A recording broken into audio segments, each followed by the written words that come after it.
Hi, welcome to Richard Kabili YouTube channel, and for today's tutorial, I will be teaching you on how to turn on and off reduce transparency and display on iPhone X. But first, can you subscribe to this channel and don't forget to hit the subscribe button and the bell to notify you for the new updates. And let's start! Using your iPhone X, from your home screen first, go to Settings. Then in the settings, scroll down and find the accessibility and then tap. Then on the accessibility, go to vision section and then tap the display and text size. Then in this part, in the display and text size, go to this section and then find the reduce transparency. And as you will see, there's a switch button located on the side of it. Then all you have to do is just tap it to enable until it becomes green. And take note, when the reduce transparency is enabled, it improves contrast by reducing transparency and blurs on some backgrounds to increase legibility.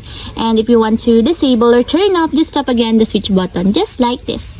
And that's it, we have successfully turned on and off reduce transparency and display on iPhone X. If you have a question, kindly comment down below and don't forget to hit the subscribe button and the bell to notify you for the new updates. And thank you for watching!